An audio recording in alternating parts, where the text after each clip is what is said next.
சாய் பக்தர்களுக்கு என் அன்பு வணக்கங்கள். ஓம் சாயனம்.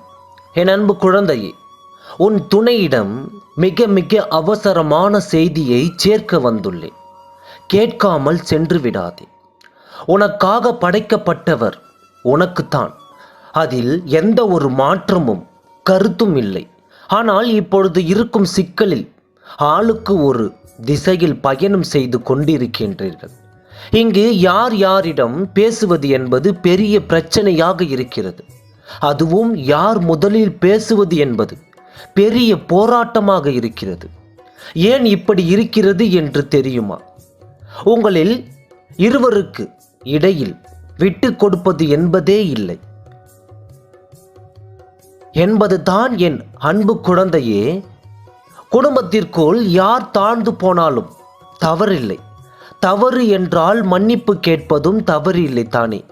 ஆகையால் தான் சொல்கிறேன், தவறு என்றால் உடனே மன்னிப்பு கேட்டு ஒன்று சேர்ந்து விடுங்கள். அந்த பிரிவு என்பது சில பேருக்கு பழக்கமாக ஒன்றாக மாறிவிடும்.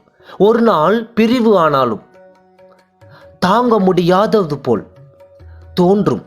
அதுவே 2, 3, 4 நாட்கள் கழிந்து பிறகு அது மனதிற்கு ஏற்கக்கூடிய பக்குவத்தை கொடுத்துவிடும் அல்லவா? ஆகையாத்தான் சொல்கிறேன், பிரிந்துவிட்டால் உடனடியாக உங்களுக்கிடையில் உள்ள பிரச்சனைகளை பேசி தீர்த்துவிட்டு ஒன்று சேர்ந்து விடுங்கள். மற்றவர்கள் இதில் நுழைந்தால் அவர்களின் முடிவை எடுக்க சொல்வது தவறான கருத்தாகும். உங்களுடைய வாழ்க்கையை நீங்கள் தானே முடிவு செய்ய வேண்டும். உங்கள் குடும்ப வாழ்க்கையில் 3ஆம் நபர் என்பது தேவையில்லாத விஷயம். உங்களுக்குள் எந்த பிரச்சனையாக இருந்தாலும் சரி, அதை நீங்களே பேசி தீர்த்து விடுங்கள்.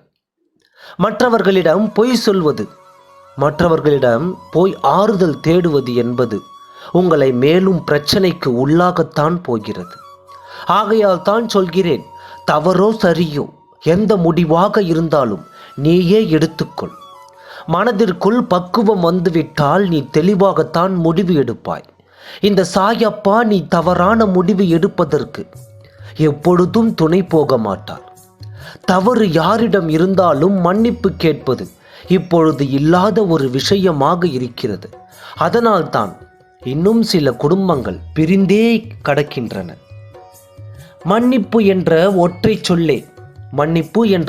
சொல்லே போதும் உங்களை சேர்த்து வைப்பதற்கு. என் அன்பு குழந்தையே, நான் சொல்வதை முழுமையாக கேட்டீர்கள் என்றால் தவறுகளை மன்னித்துவிட்டு உடனடியாக சேர்ந்து விடுங்கள். உங்கள் வாழ்க்கை சந்தோஷமாக இருக்கும். ஓம் சாய்ராம். நன்றி.